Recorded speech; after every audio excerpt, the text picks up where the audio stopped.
I am so happy to see everybody here. My name is Kathy Felt. I am an 8th grade practicing teacher in Sherrard, Illinois. I also teach at Western Illinois University in the Quad Cities.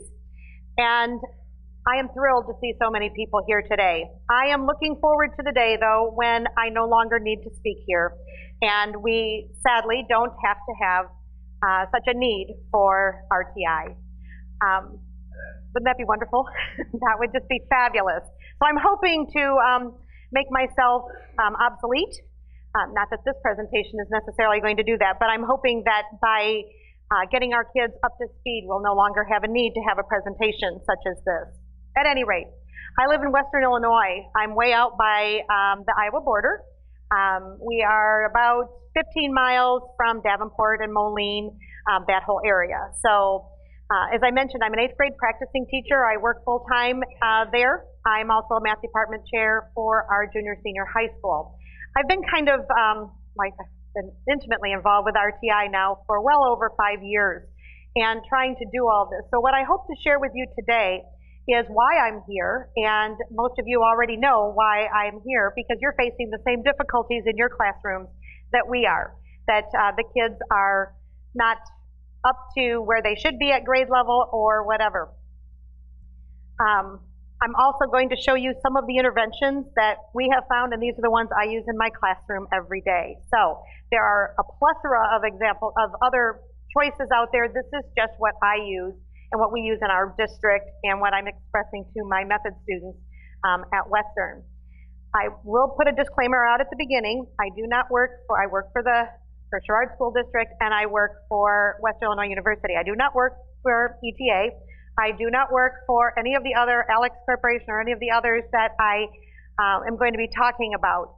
ETA was cordial enough to realize, in fact, their rep is downstairs, and she contacted me several weeks ago going through the program booklet and saw this and asked if I would like to have some of those. And I do use a lot of their products, so we'll get to that. Well, I probably don't have to tell you, but I do want to set the ground floor for what I'm talking about for what RtI is. It's just a model that helps struggling students try to bring them up to grade level. It's a response, it's specific interventions that we have found that are a definite need in the classroom for students that are targeted to specific needs. And that's the key.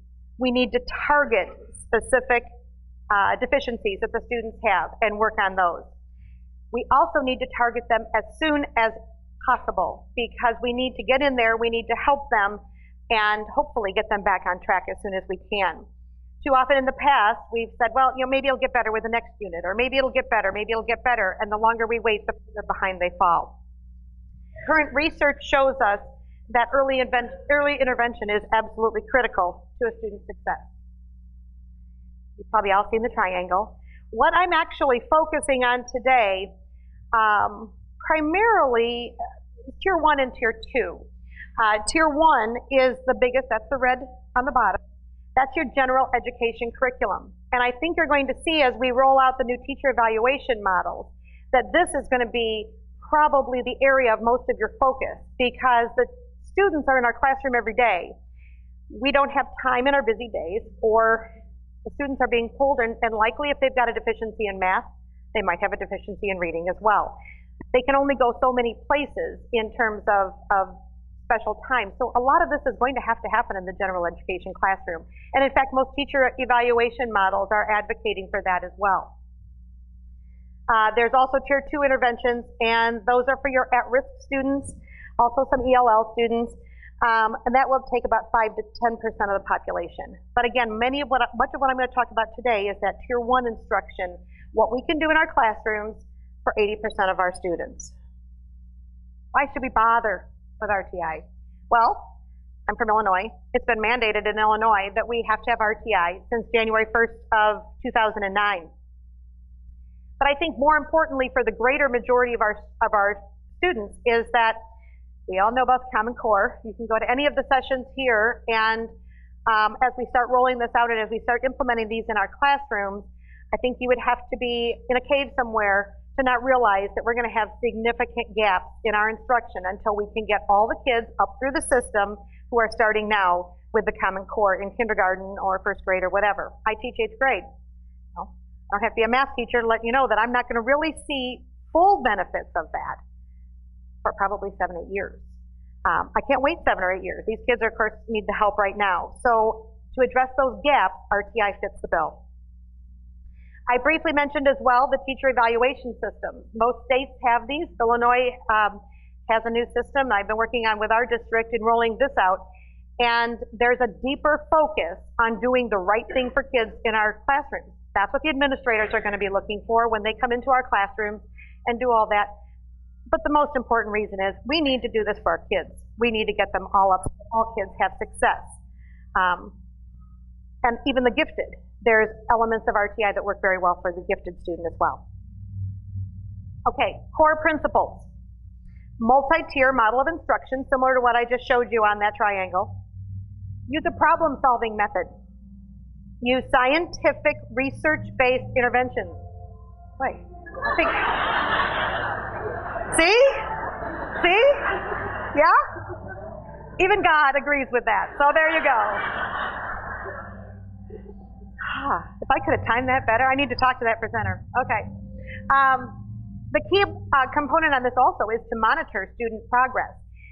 When I first started teaching, or even just a few years ago, I would try different things for my students who weren't having as much success as I thought they should be having. I would try different things. And maybe I would meet with the guidance counselor or my administrator or other teachers in the building or something like that, and I would say, you know, I've got a student who's having trouble. And they would say, oh, you know, what do you see? And we would just talk about it anecdotally.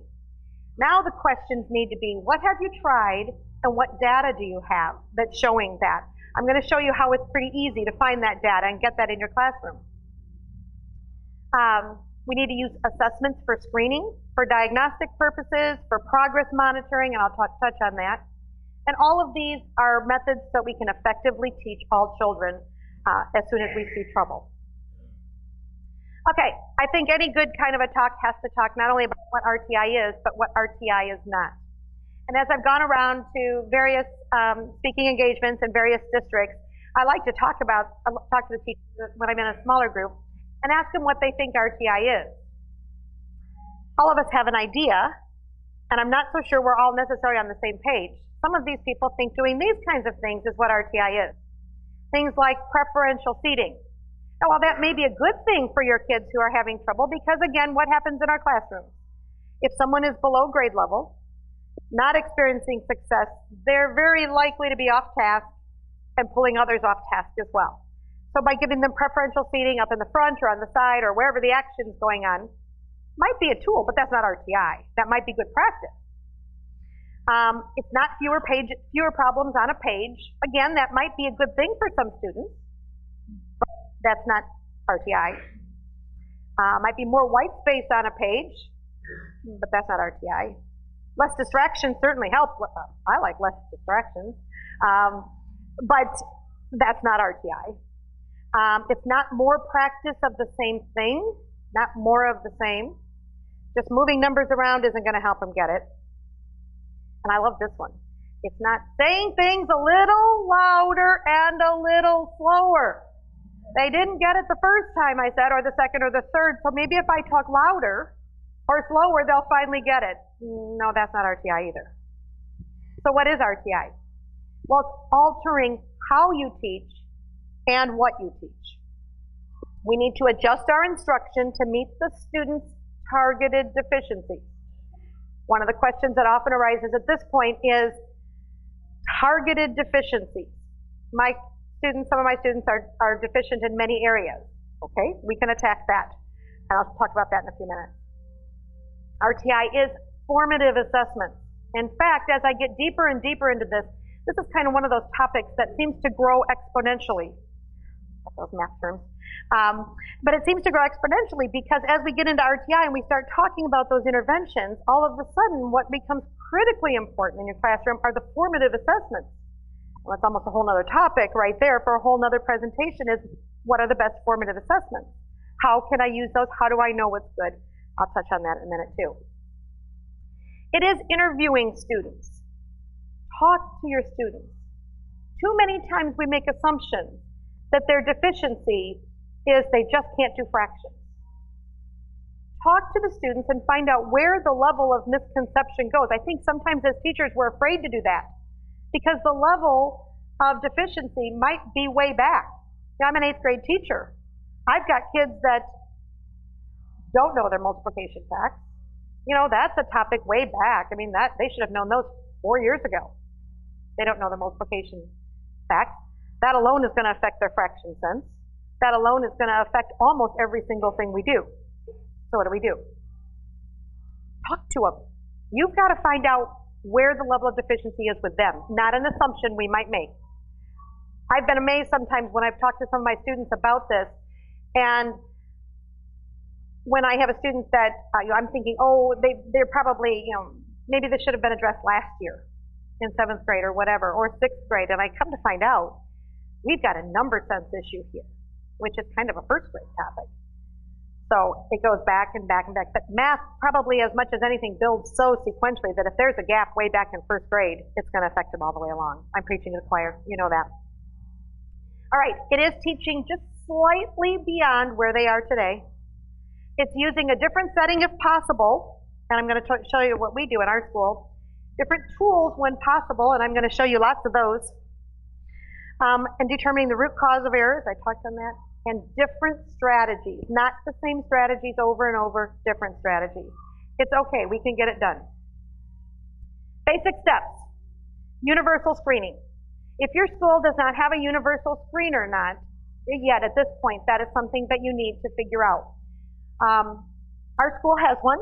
We selected, it was important to the administrators at the time of selection, which has been several years now, that we had a K-12 screener. They wanted something that had progressive data that was all based on the same type of a thing in a K-12 district.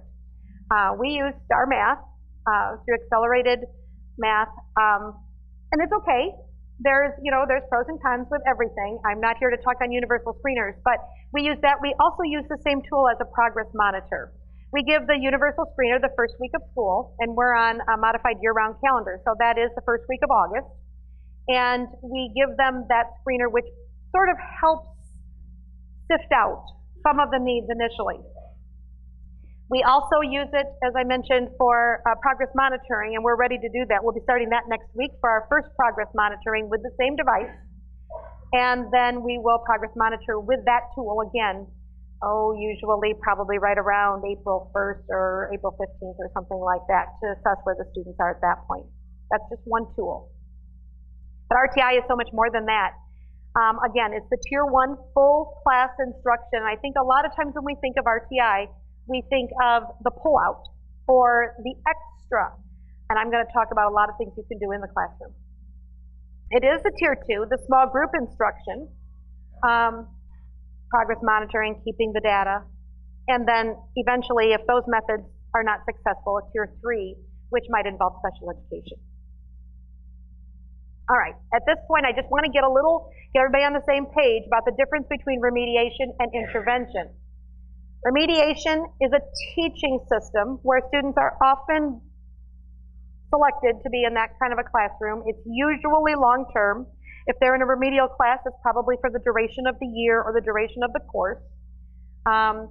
It's focused on mastery, on getting the correct answers, not necessarily the correct understanding. It's telling. I, as a teacher, am going to tell you how to add and subtract fractions with unlike denominators or something like that, rather than developing the constructive conceptual knowledge. It's basically covering everything. If you're in a remedial Algebra 1 class, for example, you're always going to be a little bit behind what the regular Algebra 1 students are. Focuses on what the students can't do. So, intervention, learning systems. We need to get to the root of the conceptual understanding. That's what's been missing. And I think as we start going through all of the Common Core implementation, I think it's never been clearer than now that we have been almost certainly a state, if not a country, of trying to put students out who can do things procedurally, but they don't know why they're doing them. They don't know when to do them. And I was just at a session this morning that there was an engineering school in Texas, she was telling me, that just threw up a red flag and just went back to the state of Texas educators and said, we've got a problem. Our students who are coming in engineering school are asking the instructors, well, do I have to multiply in this or do I have to divide? Holy cow, these are kids who can probably do a fair amount of mathematics procedurally, but even if they don't know when to do them, we've got a significant issue. Hopefully interventions are short term. I absolutely jump up and down and do backflips, well, if I could do a backflip, and I'm so elated when my students get out of the intervention. I'm hoping it's short term. I'm hoping they're not in there, because that is in itself a thrill to me and a thrill to the students. It develops thinking skills. Now, do you see, it's kind of amazing. As teachers, you know, so many things are cyclical. And those of us who have been in the field for quite a while, you know, we're going to, oh, we tried this 40 years ago, now here it is again, or whatever. But with Common Core and RtI and teacher evaluation systems, it's like the apocalypse or something, because everything's coming together all at the same time, and it all becomes so clear that we're on the right track. We really, really are, and that's really exciting, because RtI is a thinking system. Common Core is a thinking system. This is great for our kids. We have to scaffold, maybe make adjustments for these students until their understanding develops full force. But more than anything, we're focusing on what the student can do. What is the level the student has success at? And we're going to build from there. All right. I'm preaching to the choir. You know that. Let's get into this. When should the interventions occur? Okay. ISBE is the Illinois State Board of Education. Literacy and numeration blocks are becoming very common practice in the state of Illinois, as well as many places in the country. These are changing the master schedule so that there's time built in during the day for intervention classes. I'll tell you how we do this. At our school, we changed our schedule completely. We happen to be at the junior, senior high school. We're on block scheduling. We had 4 blocks a day. Each block is about 80 minutes long, give or take. And so I do have some time to put many of these interventions in my classroom, but what I'm talking about here are the intervention blocks. We shortened up our class periods. I think we used to have 87-minute class periods, whatever. Took a minute off the passing periods and whatever else, and developed a 5th block. So now we have 35 minutes at the end of the day that we use for intervention. We do it 3 days a week, the interventions. 2 days a week our study hall, 35 minutes. But we'll get into what we do for the RtI students. Here, we actually, it's a targeted time, and that time is sacred. We use the ALEX program. I'll talk about that in a minute. But when we're in the computer lab working with our RtI students, we have 2 certified teachers working with about 25 students, and they're on the computers. This time is sacred. No high school students, no other junior high students, nobody else can come into the computer lab. These kids are not to be taken out of the room if they were gone or whatever. This is sacred time for the purpose of intervention. I'll talk about the ALEX program and why we selected that one, but this is sacred time. What do we do for the other kids who don't need RtI? Well, during that time we offer enrichment courses, and all of our teachers offer different types of classes that we use at that time, from everything from model rocket building to, we've got a wind turbine, so we've done a lot of that, bringing in the physics with that. We've had different biology things, all different kinds of things, math counts, sessions, different things that go on. So that's what we do for the students who are not involved in RtI. The nice thing about these intervention block times is that we've got a captive audience. These kids can't go anywhere else, okay? They're in school, it's part of the school day. If we did it after school, I've had students that are so needy, and I call mom or dad, and they're like, sorry, he can't stay after school. He's got to take care of little brother or whatever. I'm like, when am I supposed to help them? Nice thing about this is they're there. They don't leave. Interesting thing enough, when we began research into this, we used to do a lot of this during the summer. Now there's a couple of red flags that go up with that right away. If we do it in the summertime, Number one, there are kids that might be on vacation. There might be kids whose parents think, oh, we need time away. Little Johnny shouldn't have to come to school again. That's time off, whatever. And actually what kind of woke us up, you can't put all of your interventions or whatever at one time of the year at the end of the year. You could think, well, I'm doing it to prepare them in the beginning. This should be an ongoing. Remember the idea of RtI, targeted interventions when the need arises. They need it throughout the year. The other interesting thing, though, is that a lot of the research shows that summer school programs aren't really that effective. That the kids, maybe you can get them through something initially, but it doesn't bode well, research shows, for long-term retention. Most research intervention blocks, RtI intervention blocks are typically provided for about 20 to 40 minutes. Ours is 35 minutes, 3 to 4 times a week with progress monitoring. I just had a student, backflips, okay. I just had a student who just successfully did it and was successfully moved out of our RtI intervention block because she successfully mastered the whole concept last week. Hugely motivating for her. She's got a love of math. But the cool thing was, I was teaching in my classroom like a week or so ago, and I was actually coming up with a concept, and I asked the question and had the students, they were making sense of the problem and critiquing the reasoning of others, and they were talking about this, and only one student offered the solution, which actually was the correct solution, and it was this girl. And I was, first of all, she's quiet, and of course she didn't have skills before, so she rarely spoke in the math classroom. And she said, well, Mrs. Felt, I think that it's this. And she was spot on. It was the most awesome thing. And I said, Violet, that's right. That's right. That's exactly right. And she goes, I learned it in Alex, Mrs. Felt. I learned it. I really learned it. And she was elated. What it also helped at that point was, for the other kids who are in that, it's so motivating to them to see that, yeah, if I work hard, I can also get out of the intervention. Okay, let's go back to, again, get our mind focused here, what we're talking about. When should these interventions occur? The number one place where you're going to make the biggest impact on the most number of kids is your classroom. Okay, so during the day, during classroom time, this is an outstanding time to do this.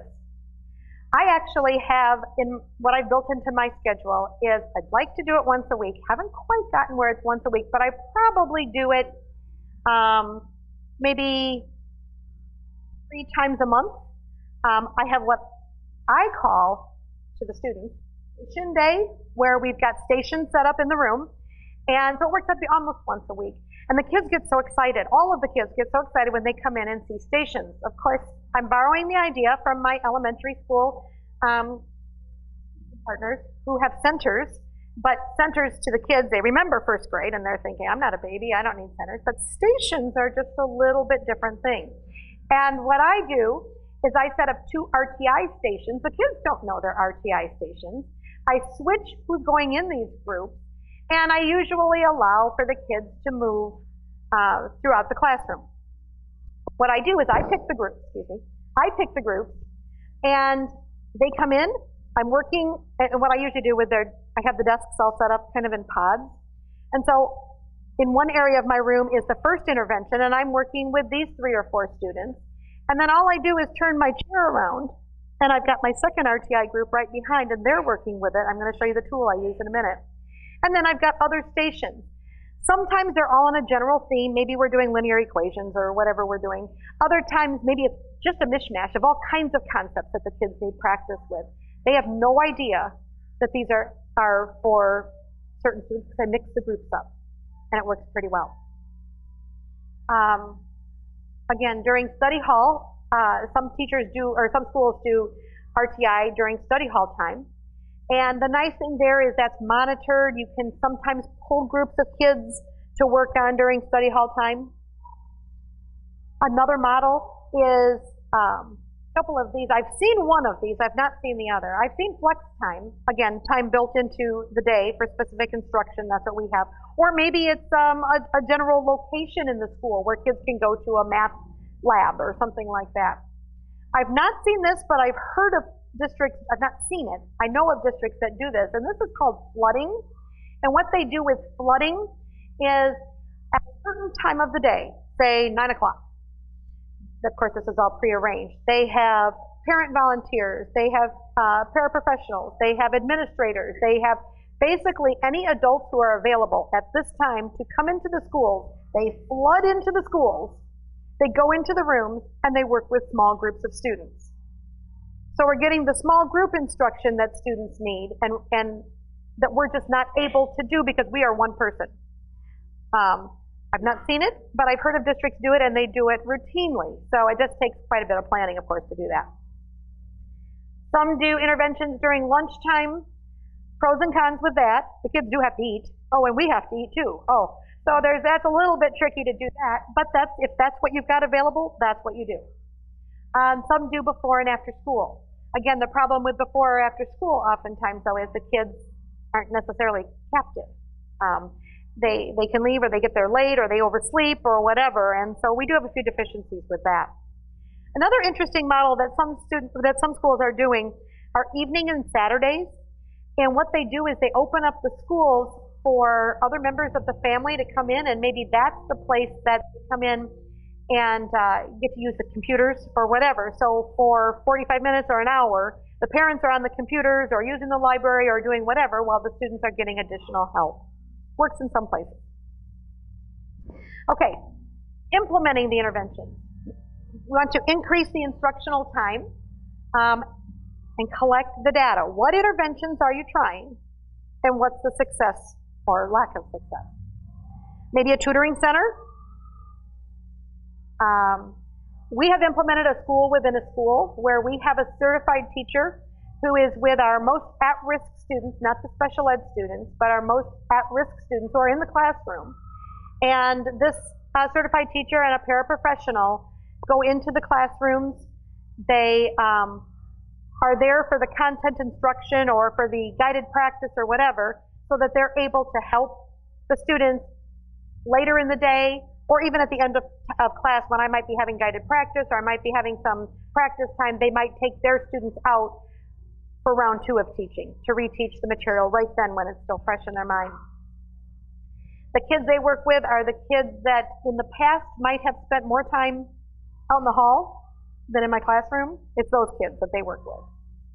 Multiple assessment tools, progress monitor open, often, have coaches, and then of course have your collaboration meetings. When am I going to find the time? Time. It's almost a 4-letter word in the teacher vocabulary because there just isn't any time. Don't promote this as a new program. It's not a new program. We've got many tools available to us that we can use right now. It doesn't have to be more work. Some teachers may need some professional development, especially in the area of math, because not all teachers, of course, would be necessarily as proficient as we would like some of them to be. Don't be afraid to try one or more intervention at a time. It doesn't really matter which particular intervention is working, only that the student is having success. And many schools use an individualized self-paced curriculum. I'll cover that in just a minute. But what those are primarily, like say maybe you're going to focus on fractions. For those kids who need fractions, they're going to come here at this time. For those kids that need help with decimals, maybe they're going to come here, etc. Research shows that direct math instruction seems to be more effective than discovery-oriented instruction in the intervention time. I'm not talking about classroom time, I'm talking about in the intervention. Direct instruction, talking to the student, listening to what their understanding is, and then filling in the gaps. Teaching the foundational skills, building those schemas, again, talking to your students. Where did the breakdown start happening? You got to build the foundation or else it's all going to crumble later. Drill and practice only to improve fluency. I can think of no greater tool, I'm going to get on my soapbox here, but I can think of no greater thing that we have done as teachers to discourage kids more than time tests. Because think about it, these kids can't do math. And we're going to put a test in front of them and remind them time after time after time after time about how weak they are in their math skills. Talk about a prescription for hating math. That might be one of the reasons why kids have had the frustration. Cumulative reviews, keep reviewing the spirals. and then certain motivators. Okay, this is probably why you came. Here are the interventions that we have found most effective in our school. This is our 5th block intervention time. I mentioned a little bit earlier that we use the ALEKS, A-L-E-K-S. They are downstairs. Many of you might have gotten a key in the mail when they're giving away free things, all of that.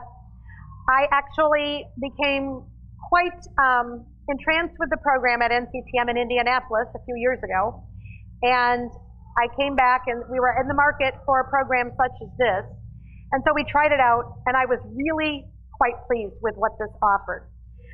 It's not just an RTI program. We happen to be using it for RTI. It could be used as a classroom supplement, and where I really would like to use it, we had more money, what I'd really like to do is use it as enrichment for our gifted students, because what's cool about this is it's a it's a computer program that's web-based. So it's not software that you have to buy a CD or something like that. It's web-based. And it uses artificial intelligence, where it screens the students, and then it figures out where the students are and what they need based on their responses. A lot of universities are using it. It's being accepted quite a lot, but what I love about it is it matches where the student needs. Okay, again, it's artificial intelligence, which the best thing there is it matches the student's needs with the program. It's based on the answers that they have given in the program. It's based on their responses, how many times they go for help, all of that. And it really is targeted to their needs. If the kids don't understand something, there's an explain it button. And of course, as I mentioned, we do this in our RTI intervention time where 2 certified teachers are in there as well if a student is still having trouble with the conception. Is it a paid program? It is. It does cost, and I can't give you a price because it depends on which program you buy. They've got 2-month licenses, they've got 3 months. We actually buy a variety of them. We buy some 3-month licenses, we buy some 5 months, we buy some that are for the whole year. And once a license is used, though, it's gone. You can't switch it between students. So you have to kind of be selective on which students you're going to use it for. So it's only for a certain number of students? You buy a certain number of the licenses, yes. Right. Now we've had a couple of students, when we've identified some students that maybe were misidentified, that sometimes happens with screeners or whatever, maybe the students just didn't perform that well on that test that day or something. And so I call it they were accidentally put in the RTI intervention time. And sometimes that's quickly realized, and if we don't use very much of the license, we just call them up and they replace it. They'll give us that license back rather than have it be wasted for the whole year. They've been really good about that. Yes. And actually my student who just went out of it last week or 2 weeks ago, whenever it was using it at home, but she found it challenging enough. And what the premise of it is, and I don't work for ALEKS, but the premise of it is the students take their diagnostic test and they get a pie. And the pie is color-coded for the various areas. There's algebra strand, there's a geometry strand, measurement, you get the idea. And it tells how many pieces of the pie they've mastered and how many pieces they have left. And they get to choose throughout the day, or throughout the time they're on, which areas they want to work. Or I can go over to them and suggest that maybe they might want to work in this area today or something like that. I do want to say one other use for this. We are on modified block schedule. We're on a modified year-round calendar where our students in high school take a course for a semester. They're done. The whole course is in one semester. Well, we had a couple of boys that were going into engineering, and they were accepted in the University of Illinois Engineering School, which is a very competitive program. And they finished with calculus in December. And they were quite concerned that here it was December. Now these are, of course, upper-level boys. They finished calculus, but they were going to go, obviously, 9 months before they would be entering in the University of Illinois, and they were afraid that their skills would be forgotten or whatever. We had a couple of licenses available. We suggested they try out this, and so they used it for skill development, continuing thing at the calculus level and higher, and it was a fabulous use of that. So I want to remind you that this is not just for RTI, but since we're on RTI talks, this is why I put that in there. We're having quite good success for it. Self-paced, they can use it at home, they can do it at school. Study hall time, anytime. Okay, here's what I use in my classroom. And this is why ETA gave me some things. ETA, questionnaire. Sorry, I'm going to try to keep this so I can use both hands. Okay. They have these kits. They don't call it interventions in a box, but I call it interventions in a box. Here is one of them. This is the grade 7, grade 8 hands-on standards intervention kit. I love, love, love these, because what has happened in some schools is you may at one time have had some manipulatives, you may at one time have had some of these tools, but the sad thing is maybe it's in this classroom, or maybe some of it's in this classroom, or maybe some of it's in this classroom, or maybe some of the pieces have been lost, and we don't ever have them all together. It's all here. And how it saves me time is they have these books that come along with it. This one happens to be the grade 7 and 8 book. And the best thing, this is what I use in my RtI stations, is if the student is having trouble with the triangle sum theorem, here is an intervention lesson complete on 2 pages with the tools that they need right here in this kit. So all I have to do is make sure I put everything back in the kit and put it back when I'm done using it. There's a plethora of really good, wonderful lessons in this that even some of my teachers in our district who maybe their math skills aren't quite as up where they need to be at all the levels, it's right here. You don't have to worry about it. It's all right here, complete with pictures and how to use the manipulative. When I went to school, when I was in school as a student, I don't think I ever used manipulatives. I don't remember using manipulatives. Maybe I did, but I don't think I did. So I didn't have any idea how to use most of these manipulatives. So it's right here. What do you get in the kit? Well, all kinds of things. Anything you will need in any of these lessons, and there must be, I don't even know how many lessons are in here. There must be 40 or 50 lessons in here from all the strands of math. Everything you need for any of the lessons is in the kit. Pattern blocks. Fraction tower cubes, which are the fraction decimal percent equivalents. These were, why didn't I think of this? I could have been rich. These are XY coordinate pegboards. Look at these for your students who are learning linear graphing. They can build the graphs, they can talk slope, they can do anything. Awesome. They are the geosolids that we're doing, the whole kits of geosolids, the cubes and the hexagons and the pyramids and all of those. Algebra blocks. Strips, rods, volume, all of that. These angle leg things. I don't know if you've ever seen angle legs. Oh gosh, so many things you could do with these. And they fit together, congruence, similar triangles, all kinds of awesome things. They snap together. I guess they like it. This is pretty important. And you can build all different kinds of things. You can build what happens to the angles and they move. I wasn't familiar with those. They were in the kit. I love them. Color tiles. Oh, for graphing, circle graphs and percents and fractions and all of that, we've got all kinds of those. Let's see. Reflecting mirrors. Oh gosh. Tangrams for different things, the algebra block set. And even better is they've got an assessment book that has made lots of versions of the same thing so you can use them for progress monitoring. The student workbook you can buy, which has, if you need to, I don't use these very much because mine are all hands-on discussion type things now, but for one-on-one help, wonderful. And even better now, they have an Algebra 1 box. I knew somebody was going to ask me that. They are fairly pricey, but it's everything you need. You can buy these books. I know. Huh? It does depend on the grade level because there are different tools that are in it. They are up to 300, but you can buy, if you want just the lessons, you can buy just the book. If you've got a lot of manipulatives in your building already, you can buy just the lesson book. Much less money. I want to say that's around 95 or something. I'm not exactly sure what the price is. But and gosh, they're grades 1, 2, grades 3, 4, 5, 6, 7, 8, and now algebra. These are, you got to go downstairs and check them out, or come here and see them afterwards. I mean, I love these. And I don't work for ETA. I'm sorry? They don't have a box specifically for trig, but there's lots of the items and lots of the lessons that are in even the algebra book that are extended to trig.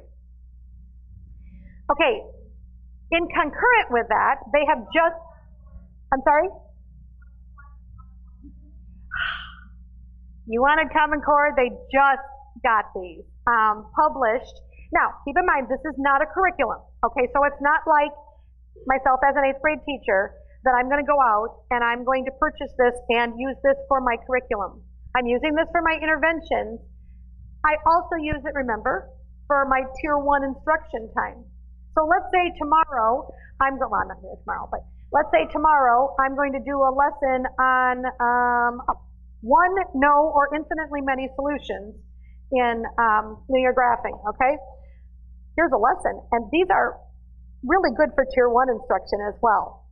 So they're new. I've got a few to raffle off, so that's very cool. But these are done by individual grade level, grade 8, grade 7, grade 6, and so on. So I'll be raffling off some of these. These are, it tells you the standard, it tells you how to, and again, it's the full color pictures of exactly what you need to use.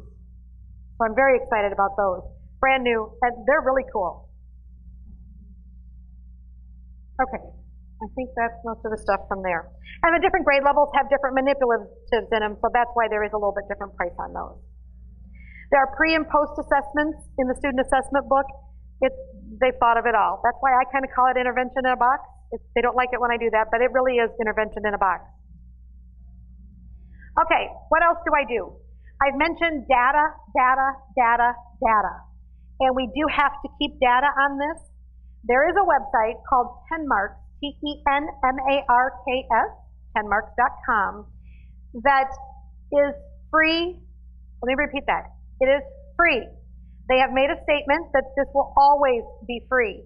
I'm pretty excited about this because it's progress monitoring, it's assessment building for me, it's extra practice, good quality questions. It's mostly multiple choice format, so that's just the only drawback is most of the questions are multiple choice, so some of my students have figured out that means multiple guess.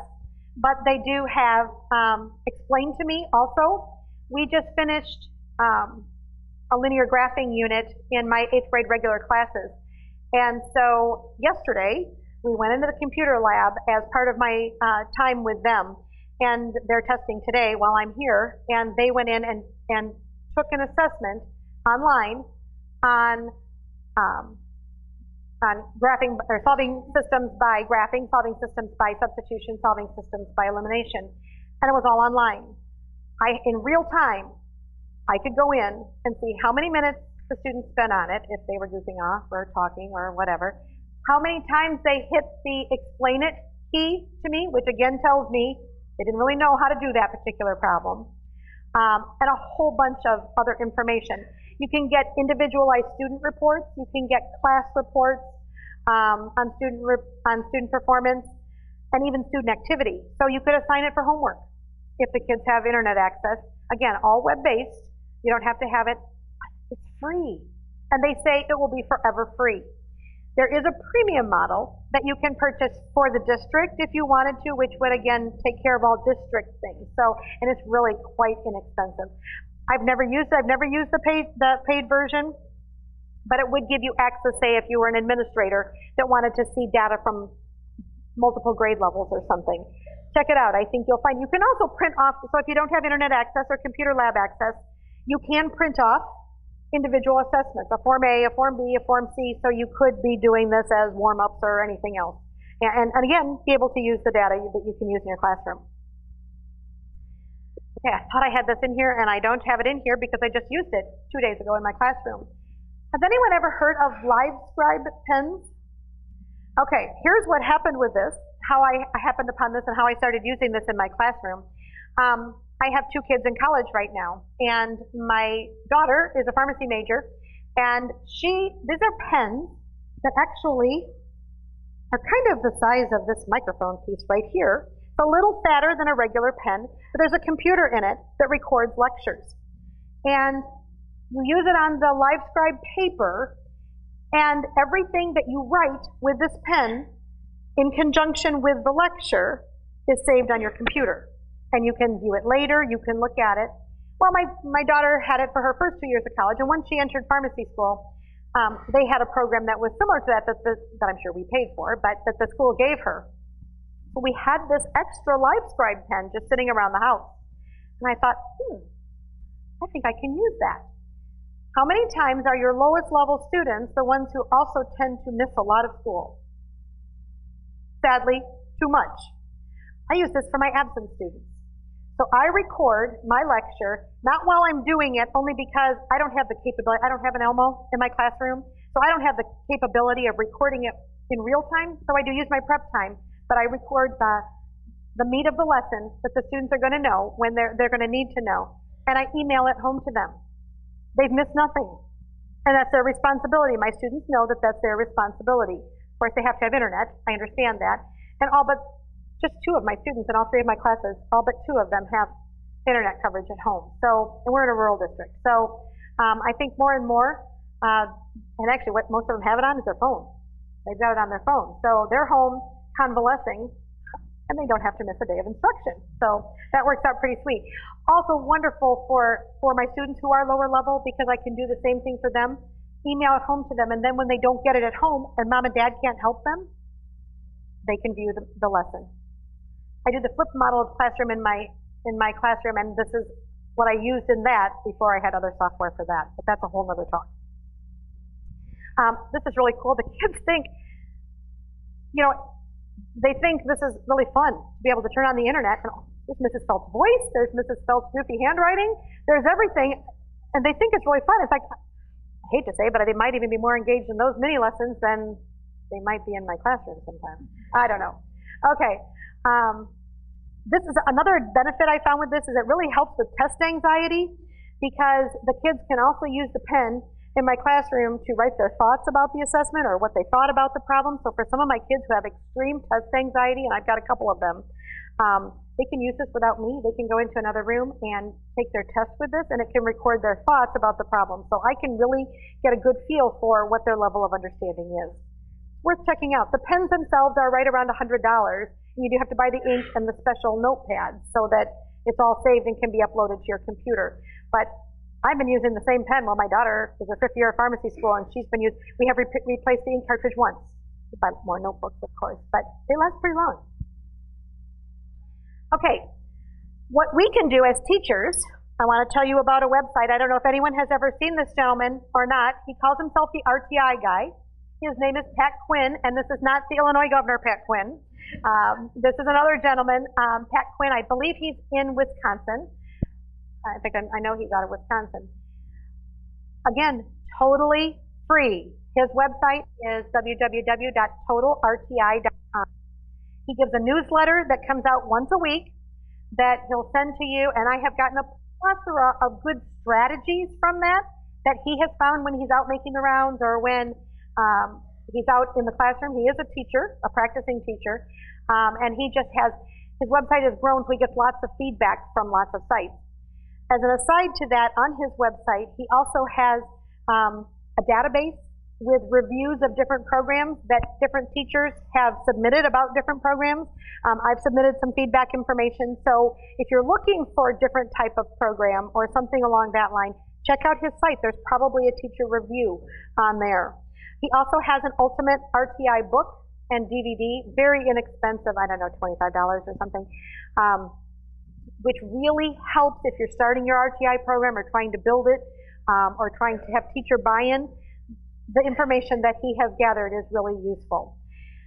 You can also email him with questions. I emailed him when we first got going on what he would recommend as a good way to build RtI at the high school level, because a lot of our teachers didn't think they needed RtI at the high school level, and I so wish that was true, because I so wish that everybody in Algebra 2 was at grade level. Doesn't happen. So they do need it there as well, and I had some questions about the best way or the most effective way to roll this out, or the strategies that I should use at the high school level when I rolled this out a couple years ago. He emailed me back, probably within an hour. The RtI guy emailed me back. It was very cool. Okay, so the benefits for you. Improved achievement for the students, improved self-esteem and self-confidence in the classroom. Your behavior problems will decrease. Again, the kids who are often the biggest distractors in the classroom, because they don't get it, because they're wasting their time. So what else do they have to do except stick the pencil in their neighbor next to them or something like that? They're motivated to learn when they start getting the confidence. Again, I get kids at the 8th grade level. They've often got many years of frustration built up behind them. These interventions have truly built the confidence in these students. They understand that they have to work a little harder, but they know that. They know that. As an editorial comment too, I was a little afraid when I started doing my stations that maybe the kids would put together, that maybe the kids that were at certain stations were the dummies. The kids in the classroom already know the kids that need extra help for the most part. And so if I mix up the groups, that's really not obvious that that's what it is. And I can put the kids that have the same needs together. By the way, my groups in my classroom are usually about 3. I don't like to go bigger than 3. Occasionally I go 4 in a group. I don't like to go bigger than that because I can't give them the individualized help. Then it becomes kind of a global lesson. That's how a lot of them got into some trouble in the past. So I really like 3. That's really kind of my magic number, kind of because I'm the 4th person in the group then, and I can see all of them, and that seems to be a good number to work with. The kids show up more when they understand it. They don't start dreading walking into math because now they're feeling some success and believing in themselves that they can do that. It takes a little bit of time and a little bit of planning, but once you get going on it, these are all easy interventions that you can use. Give it a try. I have my web address up there. It's pretty easy. If you don't, if you can't see it, I realize it's in a different color. It is spelt FELTK at Sherrard, SHERRARD.US. And if for some reason you couldn't find it on the NCTM website, or there was some other glitch and you didn't get a handout or whatever, and you have a question or want a copy of the presentation or whatever, email me. But again, that's my school address, and I am a practicing teacher, so I'll get back to you as soon as I can, but I'm happy to do that.